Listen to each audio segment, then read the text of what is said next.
So there's this staircase, right?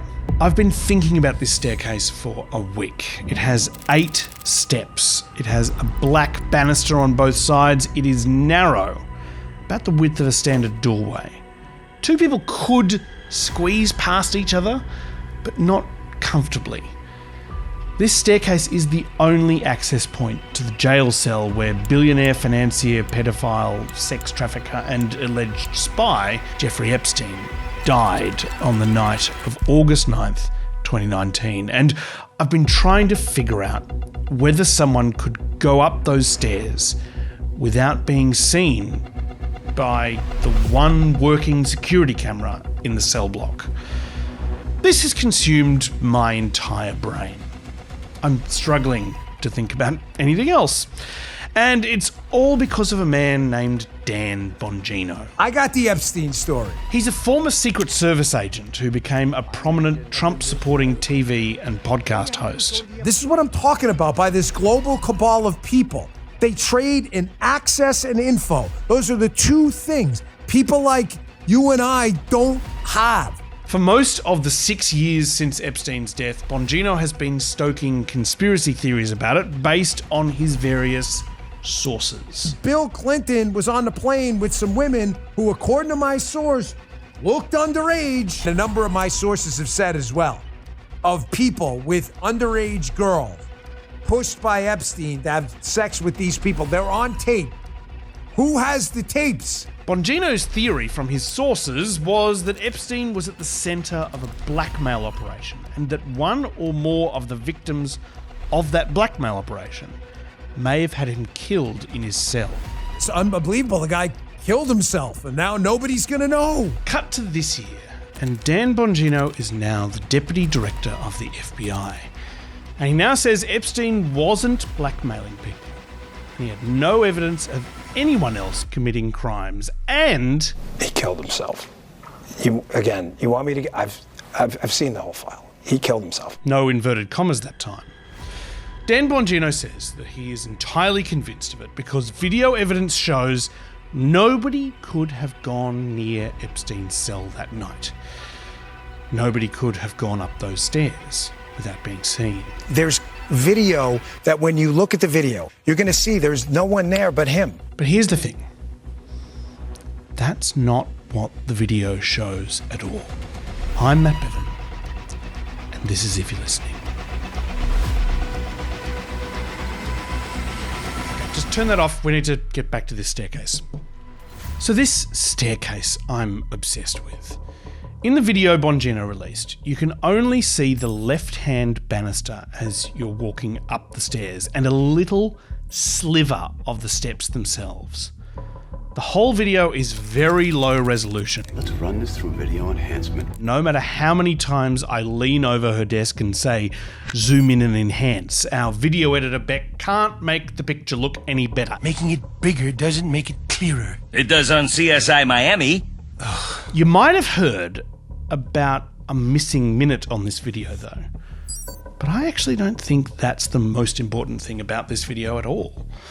The important thing happens 80 minutes before the missing minute, and it involves one of the guards on duty that night. The guards who were supposed to be guarding Jeffrey Epstein the night that he apparently killed himself falsified logs to make it appear that they had checked on him when in fact they had not. Taped to one of the computers on their desk was a sign that read in all caps, "Mandatory rounds must be conducted every 30 minutes on Epstein as per God." But the last check either of them did was at around 10:40 p.m. Epstein was alive at that time. According to the guards, nobody went near his cell until they brought him his breakfast the next morning, and disgraced American financier Jeffrey Epstein has been found dead in his prison cell. If the video confirms that nobody went near the cell all night, then the mystery is solved. Epstein must have killed himself. The question is, could someone have got to Epstein's cell without being seen by the camera? Here's what Dan Bongino says. You'll see no one really comes out in that bay, in that area, than him. There's no one in there. On the video, you can see Officer Tova Noel walk from her desk out of shot at 10:38 p.m. 1 minute later, you can see an orange shape go up the stairs towards Epstein's wing of the cell block. Now, government investigators say that this orange shape is Officer Noel, carrying orange bed sheets and jumpsuits up the stairs, which checks out. The bed sheets and the jumpsuits are indeed orange. Then, 2 minutes later, at 10:41 p.m, you see Officer Noel walk back across the floor. To recap, you see the orange shape, presumably her, go up the stairs, and then you see her back on the ground floor. You never see her come back down the stairs. So, this means someone can walk up and down these stairs undetected by the camera. And yet, Dan Bongino said, There's video that when you look at the video, you're going to see there's no one there but him. but there could have been somebody there. The entry to the cell block is off-screen. The entirety of SEAL Team 6 could have gone in and out of Epstein's cell without the camera seeing them, as long as they hugged the right-hand banister. I can't possibly tell you how irritated this information has made me. See, when it comes to conspiracy theories, my approach is always this. There's the old saying that if it comes down to conspiracy or incompetence, in general it's incompetence rather than conspiracy. I think it is much more likely that Epstein took advantage of an incredibly incompetent staff in a famously dysfunctional jail and killed himself. That's certainly what the Justice Department's official investigation found. The combination of negligence, misconduct, and outright job performance failures all contributed to an environment in which arguably one of the most notorious inmates in the BOP's custody was left unmonitored and alone in his cell, thereby providing him with the opportunity to take his own life. While that is by far the most likely scenario, I was hoping that I would be able to tell you that it was impossible that Epstein was murdered. But I can't. Someone with enormous resources, a very strong motivation to silence Epstein, and an unbelievable appetite for risk could theoretically have paid off enough prison staff to make this happen, and then paid off enough investigators to cover it up. Dan Bongino and Kash Patel are cover-up artists. This is one of the reasons that hardcore Trump supporters are coming after Dan Bongino and his boss, FBI Director Kash Patel. And they're working for the very same puppet masters that they claim to oppose. It's time for my favorite game show. Mind control or blackmail? Bongino's mind control, Kash Patel's blackmail. That's my bet. Now, does that satisfy my curiosity about the end, the demise of Jeffrey Epstein? No, it doesn't, actually. I mean, they're sweating profusely. They look like they're starring in a hostage video, or like they snuck into the FBI headquarters evidence room and ran off with and ingested all of its meth. Dan and Kash are intelligent enough to know that people like myself are intelligent enough to know that you're bullshitting. Watch out, boys, you've irritated this highly intelligent pirate man. So why might someone out there be willing to do this incredibly risky thing? Well, it has a lot to do with what's in these so-called Epstein files and how they might be weaponized. And that's why the other thing that these podcasters do not believe is the Patel-Bongino FBI claim that there was no blackmail operation. I mean, this is clearly, obviously, sexual blackmail. Epstein was involved with intelligence, whether it's U.S., whether it's Mossad, it's somebody. His island was a honeypot. Do I think he was killed? 100%. Yes, I do. Because he made his whole living blackmailing people. So is there any public evidence at all that Epstein ever blackmailed anyone? Well, yes, sort of. It involves this guy. I love bridge. Bridge helps you think. It's a game you can play your entire life and keep getting better and better. To my surprise, Microsoft founder Bill Gates' favourite game isn't Minesweeper or Solitaire, it's bridge. Anybody who's good at bridge is going to be great at a lot of things. Bill Gates was introduced to bridge in the 1990s by fellow billionaire Warren Buffett. If I'm playing bridge and a naked woman walks by, I don't even see her. Bridge players seem to reach for raunchy metaphors when talking about their game. Here's my favorite quote by very famous American actress. Her name is Mae West. And what she said is, "Bridge like sex. If you don't have a good partner, you better have a good hand." Woi, this is a young Russian bridge player named Mila Antonova giving a speech about bridge in 2010. In the speech, she talks about meeting Bill Gates. Last year, I played against him at the same table at the National Bridge Tournament in Washington, D.C. I didn't beat him, but I tried to kick him with my leg. It's hard to believe, but Mila Antonova may actually be more into bridge than even Bill Gates. According to the Wall Street Journal, Gates subsequently had an extramarital affair with Antonova. Allegedly, they took the connection between sex and bridge out of the land of the figurative and into the land of the literal. Now, it was around this time that Bill Gates started to have dinners with a charismatic financier/convicted sex criminal named Jeffrey Epstein, where they discussed business and philanthropy. In 2013, entirely separate of Bill Gates, Mila Antonova was introduced to Epstein as someone who might be interested in investing in a bridge-related business venture that she was setting up. Organizing teaching after-school teachers in Harlem, and they teaching these cute kids, so I want to create something great. Epstein responded by paying for Antonova to get training in software engineering. Antonova told the Journal that Epstein wanted nothing in return, and just said that he was wealthy and wanted to help people when he could. But Epstein's philanthropic demeanour faded in 2017 when Bill Gates refused to donate money to one of Epstein's charitable programs. Epstein told Gates he knew about the affair with Antonova and wanted reimbursement for her software training. Gates felt threatened and thought that Epstein was trying to blackmail him. He later told the Wall Street Journal, Well, Jeffrey, in retrospect, I was foolish to spend any time with him. Do you think maybe the widely reported child sex-related criminal conviction, which predated your relationship with him, might have been a hint that Epstein wasn't a stand-up guy, Bill? So, yes, I think I was quite stupid. You know, I thought it would help me with global health philanthropy. In fact, it failed to do that, and it was just a huge mistake. Has it made you more wary of connections? Definitely. Yeah. Are you kidding?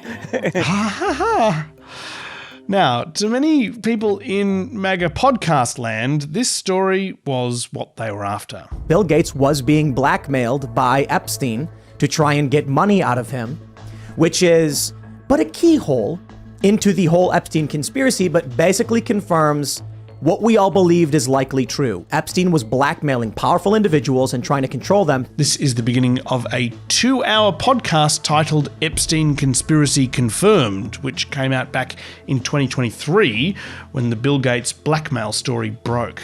I think it's fair to say in all likelihood, this is how he was doing everything he was doing. Oh yeah, and Dan Bongino was a guest on this episode, back when he was just a regular conspiracy podcast guy. Don't you find it weird, too, that nobody seems to know what Epstein really did? No one will say. It's like, oh, they said he was a hedge fund guy. Really? What's the fun? Like the Joey Bag of Donuts hedge fund? Like, back then, Bongino seemed sold on the idea that Epstein was really getting his money through blackmail. Was that what was happening? Was it some circular, like, hey, it'd be a shame if this got out. Oh, look, a donation to your little thing. Yeah, but the thing about this Bill Gates story is it's the only public evidence we have of Jeffrey Epstein ever trying to blackmail anyone. That's despite the fact that many people have said Epstein had a large trove of videos and photos of people who'd visited his properties. Epstein's victims have said that he showed them videos. One said that Epstein told her, "I have tapes of every person who has ever been on my properties." The writer Michael Wolff recently told the Legal AF podcast that he interviewed Epstein for more than 100 hours while writing a book about Donald Trump. And while he was at Epstein's house, Epstein showed him one of these secret photos. There are 3 that I specifically remember, 2 of topless girls sitting on Trump's lap, 1 with a stain on the front of his pants, and the girls, and 3 or 4 girls, 5 girls, pointing at this and laughing. And I assume Epstein kept those photographs in his safe. I've been speaking to Jeffrey Epstein's brother, Mark. Mark Epstein told the BBC that his brother kept dirt on some very powerful people. We were talking about the election, and Jeffrey told me that if he said what he knew about the candidates, they would have to cancel the election. That's a quote. Despite this, nobody has ever come out and claimed that Epstein tried to blackmail them with any of this video or photographic evidence. Since becoming the deputy director of the FBI, Dan Bongino has done a complete 180 on these allegations. The FBI says there's no evidence in the files they seized from Epstein's properties that he was involved in any blackmail. Plus, they say that nothing in the files shows anyone committing any crimes apart from Epstein and presumably his accomplice Ghislaine Maxwell. And Kash Patel, the FBI director, says that you can trust him and Bongino. I have a wildly different background. I've been putting out the truth my entire career. Why would I risk all of it on this guy? The FBI and the Department of Justice recently said in a statement that they don't expect to disclose any more information apart from what's already been disclosed, which I guess means case closed, at least as far as they're concerned. So there is a reasonable chance that this is all that me and the MAGA conspiracy podcasters are ever going to get on Epstein. So how do we rationalise all of this? Well, here's what we know for certain. Epstein and Ghislaine Maxwell were sex traffickers. Epstein was a sexual abuser of women and teenage girls. He had hundreds of victims. Epstein had cameras on his properties. He had many parties where wealthy men socialised with beautiful young women. In 2019, the FBI acquired thousands of videos and photos from Epstein's private files, including child abuse material. The FBI says none of this material shows anyone else committing a crime and that it cannot release the material. We have decades of flight logs with passenger lists from Epstein's plane, and we have his entire contact book. More than 150 individuals are named in the files, including former presidents and royals. But there is still something in these unreleased files seized from Epstein's properties. Back in May, Attorney General Pam Bondi apparently told Trump that his name was in the Epstein files, along with many other high-profile figures. And we also have that gross thing that Michael Wolff just told us about those photos. There are 3 that I specifically remember, 2 of topless girls sitting on Trump's lap. Can all of this simultaneously be true? Well, maybe. And that's because it's kind of happened before. Have you ever heard of Hugh Hefner? We're sympathetic with some of the major aims of women's lib. I think the major area in which we separate company is that I feel that sexuality is a part of what it means to be a human being rather than something that gets in the way of it. Playboy founder Hugh Hefner's home base wasn't an island, but a mansion. I had the pleasure of going to the mansion only once in my life, and I found it to be really mind-boggling. I mean, it was quite something to be in that space. Hefner had the good sense to die before any serious allegations were made against him. He sold that fantasy, and he lived the fantasy. I think he had a very happy life. Good on him. Since his death in 2017, he has been accused of almost everything that Jeffrey Epstein has been accused of. Sex trafficking, sexual assault, even publishing child abuse material in his magazine. The 2022 documentary series Secrets of Playboy says that the Playboy mansion was full of cameras filming everything that happened there, and that Hefner would boast of having compromising material on people. He had an infamous private jet. Several of the people who appear on the flight logs of Epstein's jet also appear in photos at the Playboy mansion, including, unsurprisingly, Donald Trump. Maybe Epstein was just following in Hefner's unbelievably creepy footsteps. There is a period of time where every young man wishes they could be Hugh Hefner. And I went through that period. The Epstein files, which so many people want to see, may just be the records of a sex criminal who threw parties and filmed what happened there for his own personal gratification.